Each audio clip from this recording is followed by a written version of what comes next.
My name is Carina Gardner, and I'm what you would call a practical designer. If you're ready to create a life that you love, become an incredible force for good, and generate income while pursuing your dreams, this is the podcast for you. Welcome to Make and Design. Hey there, designers. Today I want to talk about 4 ways that you can gamify your design process.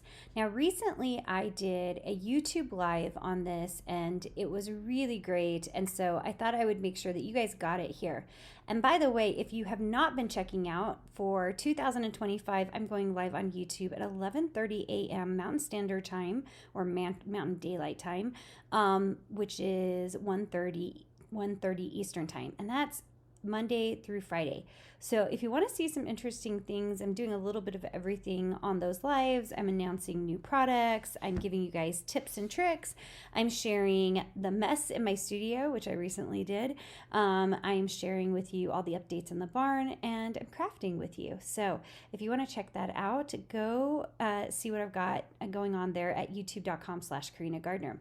Now, these 4 ways to gamify your design process are ones that I've used or members of mine have used, and I think you'll really enjoy them. So if you're in the middle of designing something, one of the things is we get stuck somewhere along the way because we just want to be doing the fun and creative stuff. And sometimes even the fun and creative stuff isn't that fun and creative. So here's how I like to do it.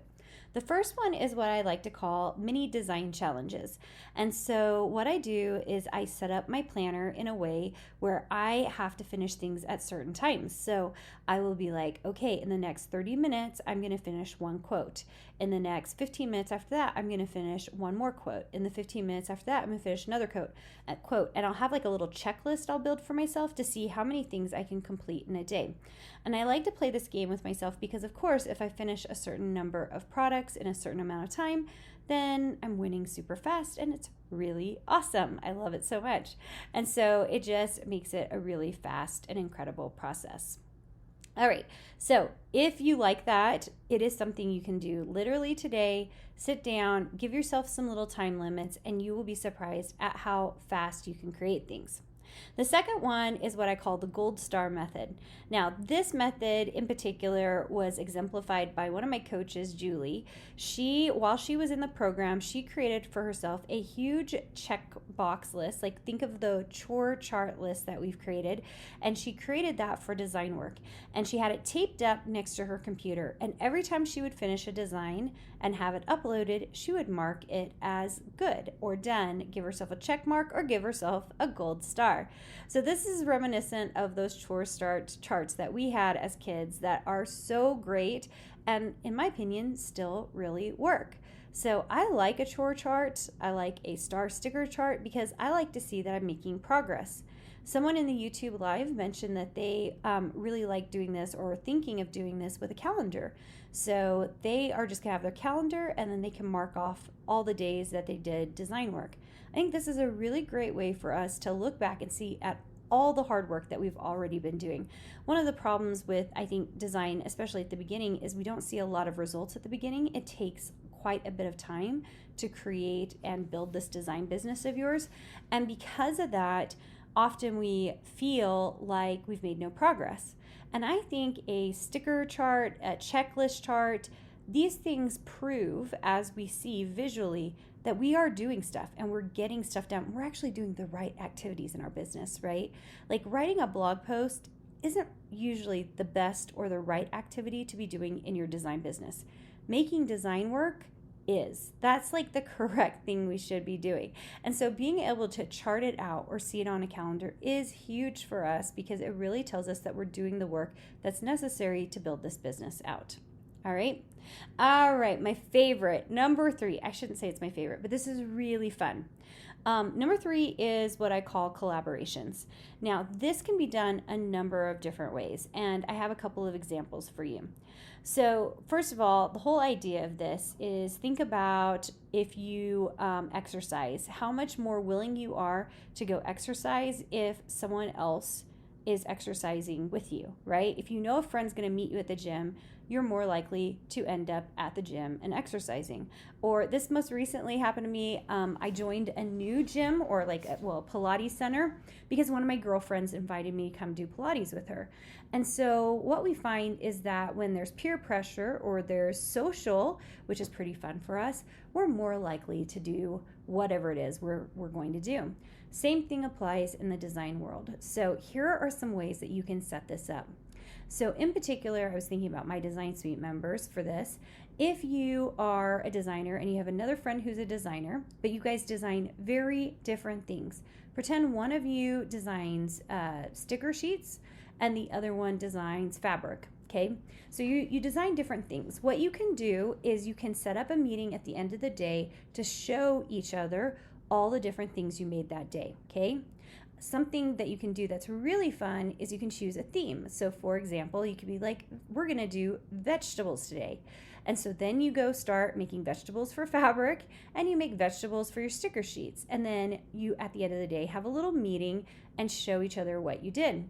Instead of a meeting, if you don't have time for a meeting, a text chain, a Discord group, or a Slack group can work just as well, where you communicate with everybody else and let them know what it is that they are, you've done and accomplished for the day. This really does a great job of making you feel the pressure to create, usually create better work, and create more work because you're showing everybody what you've done, which is pretty fantastic, right? Another way you could look at this is if you have a design friend who does something similar to you, so you both do sticker sheets or you both do SVG files, then what you can do is not just do a theme, you could throw that out completely, and instead you do number. And you say, I'm going to create 10 SVGs this day, and you both strive together to create 10 SVGs.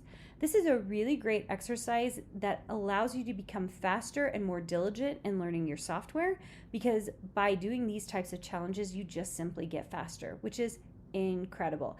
Of course, your pay rate is determined on how fast you are in Illustrator, because most of the prices in the marketplace are pretty much set. Like for example, sticker sheets tend to be, $3.99 if it's a digital one, right?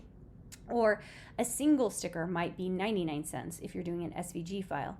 And because of that, it means that you can't necessarily raise prices, but the faster you are in the programs, the easier it is to make more money off of what you've made, which is a really cool concept, okay? So I love collaborations. I like the idea of themes. I like the idea of doing numbers. I like getting together.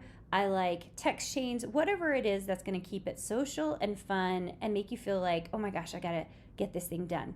Now, if you stress out about this is not the way to do it, right? Like if anything I'm telling you right now, you're like, oh, that feels so stressful, don't do it, Choose something that's more insulated to the way you want to do it. Like for example, a design challenge, like a mini design challenge for yourself. That way you're not up against anybody else, you're just up against yourself, which is pretty awesome. Number 4 is my favorite. I said number 3 is my favorite. Number 4 is absolutely my favorite. And this is because most of us as designers have come to dread production time. We just have. And for many years, I hated production time. It's so funny, as my years have gone on as a designer, and I'm in year 17 right now of owning my businesses, I will tell you that production is now my favorite time. Way more than sales, way more than designing, and definitely more than ideation.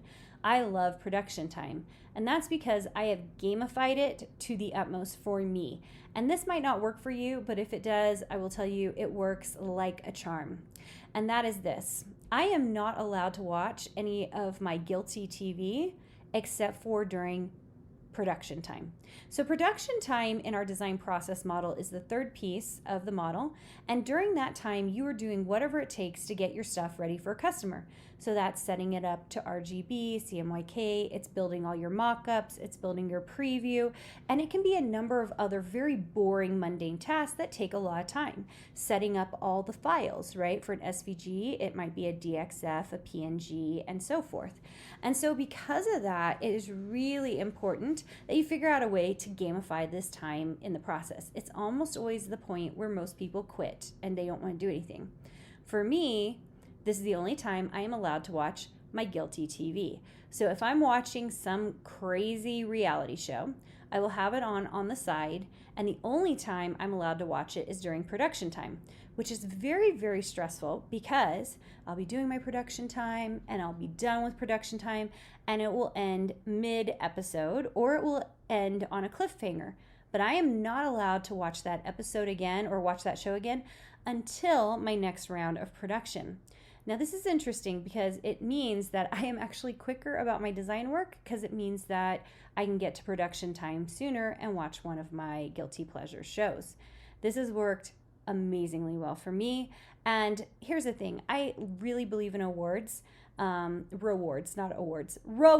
for yourself for doing amazing things in your design business. And this has really done a good job of motivating me to get my work done. Maybe it won't work for you. What I'm going to tell you is find the thing that really works for you. Another idea and something I used to do is, especially on Fridays, but we did it for a little while on Thursdays, is if I get a certain amount of work done, then Josh and I, that's my husband, would go do date night an earlier date, which is really fun and made me feel like it was almost the weekend and just kind of got me ready for that next, relaxing weekend or whatever. So there are things you can do in your business to give yourself rewards, give yourself dopamine hits like checklists and stars, and get the work done in a way that feels pleasurable, that feels like it's a game, and that it's exciting. And I would really recommend you find ways to gamify your design process because it does make it feel like this really fun thing that you can do day in and day out as you're building your business, which should be making money for you, right? So I hope you enjoyed this, and I hope that you're continuing to build out your business. Of course, we love it. Well, I was just looking at our calendar. When this is coming out, you guys, we love for you to come enjoy all of our free stuff. And one of the free things I do is the YouTube Lives now, which I'm going to do through 2025.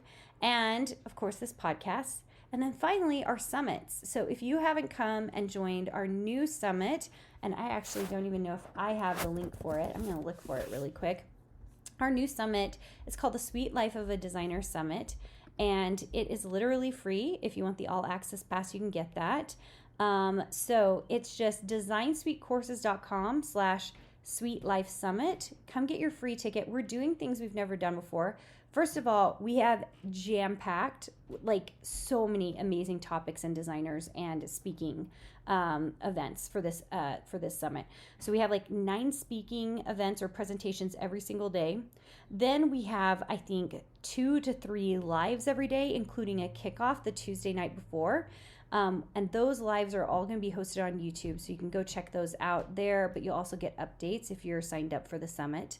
And we're doing really fun things. We're making the presenters do hilarious things. So I think that you'll really enjoy it. We've never done a summit quite like this before, and it should be very, very enjoyable. I can't wait to see you there. I hope you gamify your process and you just have fun as a designer. That's why we all got into this, and I will see you soon. Did you know you have access to more free design content, die cut files, and sewing patterns? Join our exclusive VIP group for free by going to designsweetcourses.com/free.